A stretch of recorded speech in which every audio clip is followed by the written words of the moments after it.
So Manchester United are back, and we've began the second half of this season. The first half had positives, negatives, speed bumps, plenty of speed bumps along the way. But what's going to happen in this phase two? In this video, I'm going to run through a full and extensive interview with Erik Ten Hag that he gave to Voetbal Internacional out in Holland. Big up to JVD91, a member of the community who helped me with the translation for this interview. In it, he discusses everything from the initial findings at Manchester United, the culture that he's found, the personalities that he's brought in, the tactics that he's working on, the techniques he's using on the training ground, the individuals he's been impressed with the most.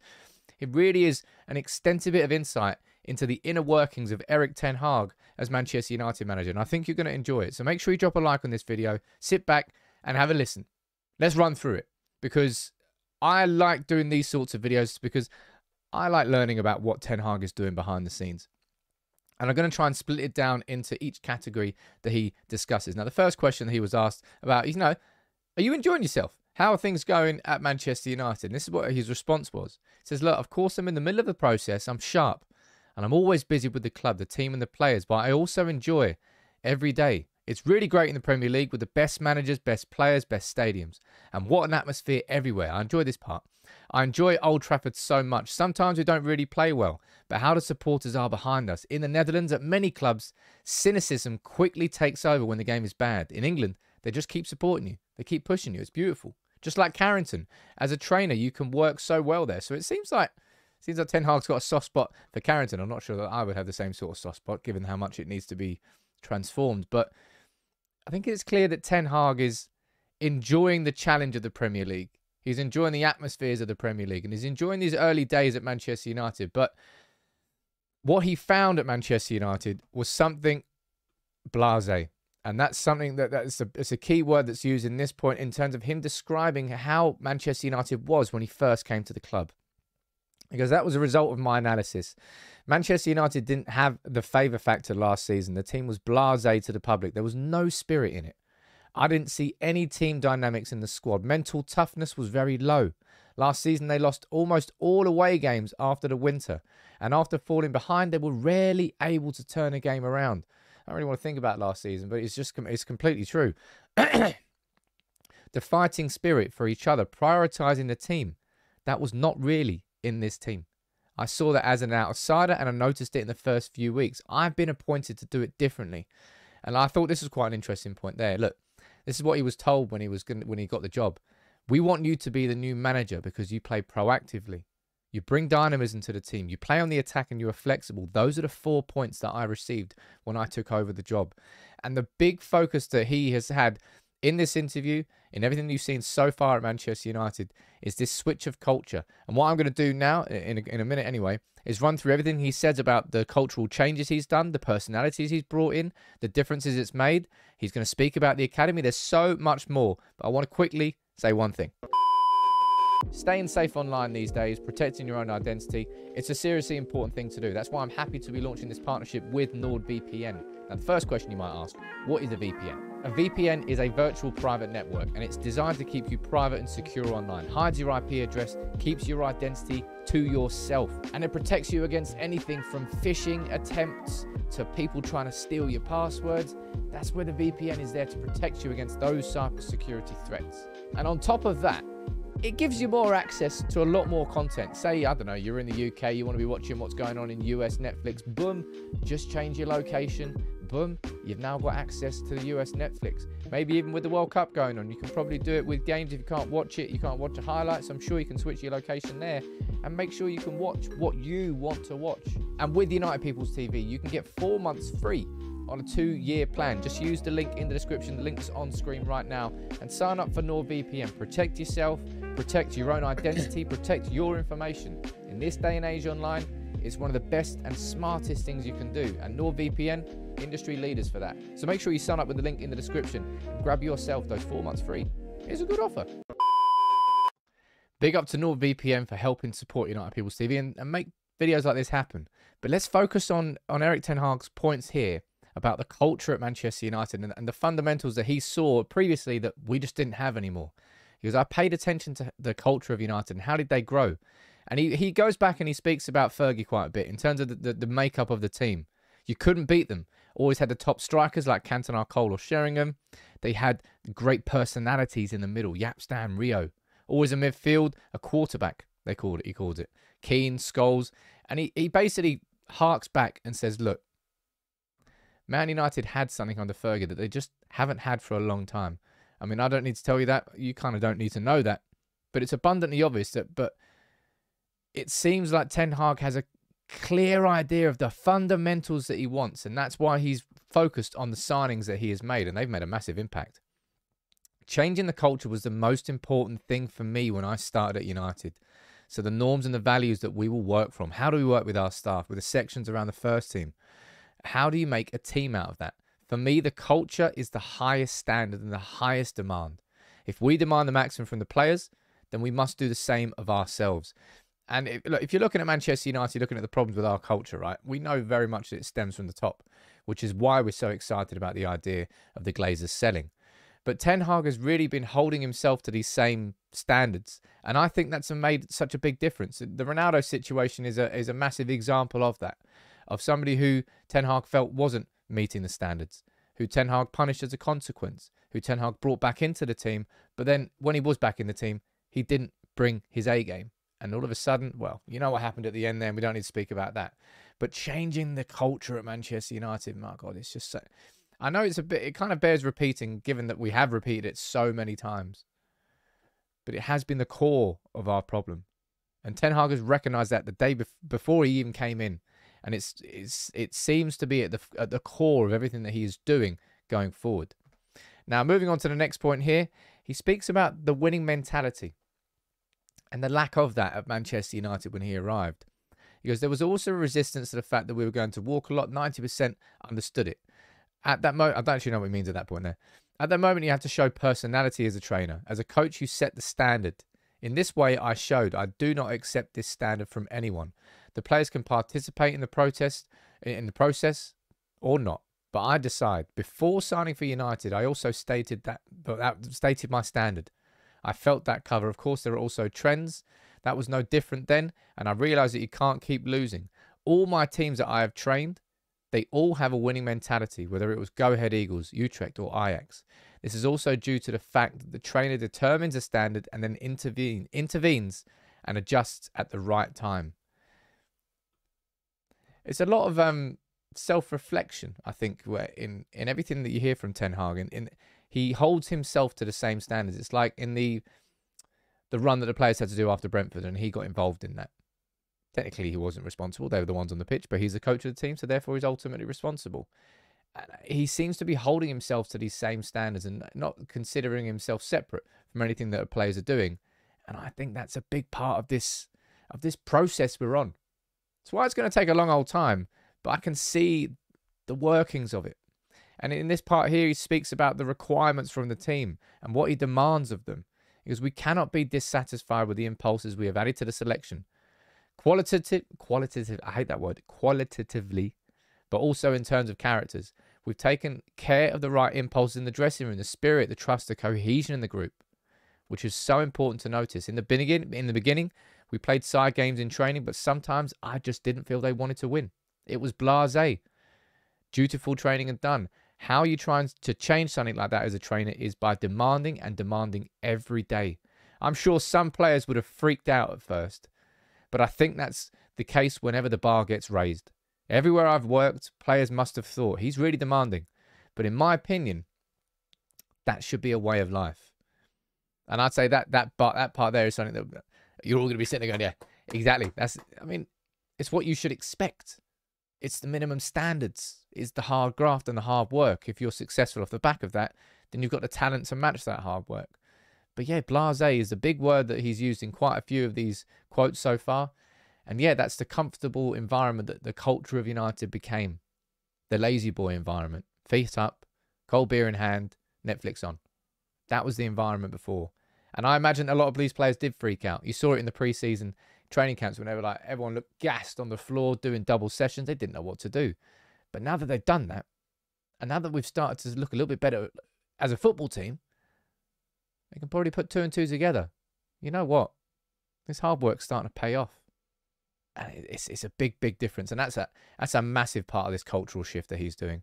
Now, this one here is quite a long part where he speaks about, again, focuses on the demand. And he speaks about Mitchell van der Gag here. He goes, my vision's evolving, but in many areas, the essence remains the same, whether it's, Go Ahead Eagles or United.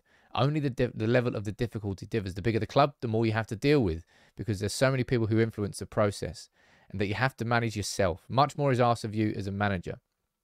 And you go down here and he speaks about Van der Gag and about having the right people around him. If you do have competent people, you can do that well, and that also depends on your leadership style. Above all, you have to include people in your vision, and then you can also assign tasks. An example is a training process. I know that this is in good hands with Van der Gag. I then benefit from that on the field because he's on the training sessions. I often grab the helicopter view more, and then as a manager, you can see much more than you are. He's effectively explaining that it's not a one-man show. Everything has to work in unison. It's not rocket science to say that, but again, looking at what we've had previously at United, these fundamentals just did not exist. And speaking of fundamentals, this one is going to be probably one of the biggest ones for a lot of you. The personalities that we've got in the dressing room now that we haven't had before, and Ten Hag really has a focus on this. He goes, to get that into the dressing room, you need personalities, these demands, these high demands. That's why the purchase of Casemiro was so important. He can speed up the process because he knows what to do to win titles in addition to Varane. We now have a second player who has experience at winning titles. I experienced the same at Ajax with the arrival of Blind and Tadic. He goes down here and he goes, look, that also applies now to us at United. Malacia, Martinez, Casemiro, Anthony, all fighters. And Christian Eriksen is a technical winner and a great personality. They all have the same label, outstanding. And we needed that. We also want the best of the best in scouting. And I think this is an interesting point because we know full well how bad our scouts have been for a good while. The club has brought in an incredible number of players in recent years who have not made it. Then you have to take a critical look at it and raise the bar. In recent years, more purchases have been average, but at United, average is not good enough. And Ten Hag clearly has taken a big grip of that, and it's something that I still want to see developed across the course of the season. I want to see more specialists brought. I don't know what's happening in terms of the actual scouts, but who's in control of those scouts? I still think that power network in Manchester United from a transfer perspective is not complete yet. But Casemiro coming in, we knew he'd be a good signing. We didn't know quite how good he would be. And just Casemiro and Martin and that fighting spirit, yeah. This United team is up for a scrap. We haven't said that for a while, but we're starting to really see the beginnings of a proper team. We really are. And Casemiro is a fundamental part of that. Now, this was quite an interesting little point here. He spoke about in terms of the academy, because Ten Hag effectively in this part here, he explains that what he did at Ajax was he wasn't just the Ajax manager. He also managed the youth teams as well. And he said, look, when he came to Manchester United, he said there was a massive disconnect between the first team and the second team. And he immediately changed that when he got to Ajax, and he's immediately changed that when he's come to Manchester United. He said, look, basically the way he's trying to explain it, because there's a lot to get your head around there. He's saying, I'm not actually going to coach the youth team, but there has to be a connect between that youth team and the first team if they're ever going to be able to bridge that gap. It worked so well at Ajax, and that's what United wanted to be repeated at Manchester United. So Ten Hag's sort of taken a bit of responsibility. If there's certain players that he wants to progress in certain positions, he'll tell our under-21s coach, is it Binion? I think his name's Binion. Can't remember his name. To be doing that, to be playing players in certain positions. And therefore, when someone comes through, they're going to be more in tune with that. And that disconnect between the youth team and the first team is necessary, because we had as good as we've been in terms of, look, we won the FA Youth Cup there. A lot of the players who have come through the academy haven't been technical enough. They've not been technically gifted. They've been good workers, good athletes, not been technical enough. And that's why some of them, like Anthony Langer's a good example of that. Really good attitude, worker, not technically good enough, I don't think, to have a long-term future in this Manchester United team. Going down here, and this is getting towards like how does Ten Hag feel about where he is right now compared to where he wants to be? The interim balance does give me a positive feeling. I think we should be happy with where we are. If you see the hurdles we've encountered, we're doing well. But we also have to be realistic. We're nowhere near City yet. I still see that as a club that is a step too high at the moment, just like Arsenal, which is having a super season. But we are not inferior to Newcastle and Spurs. I fully expect Liverpool to be back in the second half of the season. It's going to be tough. He said the aim of the club, of course, you know what it is, to play in the Champions League. And if we get that, it feels like our championship. That should always be the goal. But the same goes for Chelsea, Arsenal, or Spurs. So the competition is huge. And we certainly are in a better place at this moment in time than we were 12 months ago. It's incomparable. Incomparable. 12 months ago, what was it? Ragnick? Yeah, it wasn't a good spot. But from a tactical perspective, this part there, last couple of things here. Don't get too bored. As I said, this is an interview I hope is offering you a bit of insight. I'm learning from it, so I hope you are too. I know it's a little bit different to some of my normal videos, but you don't normally get a full interview like this with Erik Ten Hag that isn't really picked up by the English press. He speaks about tactics in this point here. And he was speaking about basically the end of the 4-4-2 in the Premier League and how there's been a lot of European influences. And he kind of goes down here to focus on a bit of technique. And again, that's what I'm saying about how we've had so many players coming through our academy, but there haven't been enough that have had that technique. And he said that in England, there is always pressure on the ball. You have to be really good technically to deal with that. The first assumption is crucial. Placing a dribble is so hard, you can still pass one player. But the second is already so difficult for every player because there is such a high pace in the game. If you have the potential, you can deal with it. But that really is a condition. And he really focuses on Marcus Rashford here. And he focuses on the fact that he identified heading as a weakness of his game. So then he worked directly with Benny McCarthy to improve on that. And of course, he got that 2-headed goals. He got that cracker against West Ham. I don't remember who the other one was. I think it was 2 goals in 2 games. And Rashford improved in a key area and a weakness of his game. And going back to up there, and he was saying, look, if you go back and you read a bit more down here, he really rates Marcus Rashford. He goes, that's a great moment in terms of his goal against West Ham, the header. That is a great moment because then you see that there is improvement in details by paying attention to them. But that is above all the merit of Rashford himself. By focusing on it in a very focused way, a true enthusiast. After every training session, he always wants to finish with a series of balls on the goal with the left foot, with the right foot, from different angles, from crosses, and then that header. That gave us 3 points against West Ham. But it's clear that Marcus Rashford is making all the right noises in training because he's really highlighted by Ten Hag as somebody that goes, look, there you go. Somebody who had a weakness, somebody who worked on it, and somebody who improved it. Proof's in the pudding, people. Just look at what Marcus Rashford has done. But as a final note here, Ten Hag spoke about where he wants his football to go. And I think that's obviously the biggest question in the second half of the season. And it's a big old answer. And he said this: from there, you go deeper into the way of playing. How do we get that desired style of play transferred to the players? And how do you sharpen that? We've taken a number of important steps in this direction. I think putting pressure in a coordinated way is getting better and better. We're also increasingly decisive on the field against many teams and different ways of playing. The game on the ball is good. We are still far from where I want to be eventually, but we have now laid that good foundation, that we can get into the right formation, that we are calm on the ball, and that we can find the right people. He's talking about how Manchester United's midfield has, got a bit more organised over the time. He said, we started with Scott, McTominay, Fred and Bruno. Now we play with Casemiro, Erik and Bruno Fernandes. You notice that the game on the ball becomes a lot quieter and that it's easier for the players in the back of the ball. De Gea has also made a lot of progress in this. I saw right away he has the ability on the ball, but you can see him getting better now because the team gives him the options to play. Interesting point there. It's nice to see how he is very consciously looking for the right man. We are also increasingly playing football in the opponent's half, and we have also made progress with our counter press. That is related to our increase in intensity. There's also a big difference from City and Liverpool from last season. There was much more intensity in the game there, but for me, organisation trumps intensity. If you want to play, put high pressure like we did, and the intensity is good, but the organisation is not, then you run for nothing. And the opponent plays through it. The organisation is much better, and the next step is to increase the intensity. So I think Erik Ten Hag, look, he's admitted it right there. We all know it. You don't have to, it's obvious. We're not the finished product yet. but he's really enjoying himself at Manchester United as manager. I think he's happy with the foundations he'd laid with the initial cultural shift, and that's happened with one transfer window and what he's been able to do inside this squad. There's still so much more to do, but I hope that you enjoyed the translation of that interview. I enjoyed reading that interview because it really gave a bit of insight into how Ten Hag is working here, what's going on behind the scenes.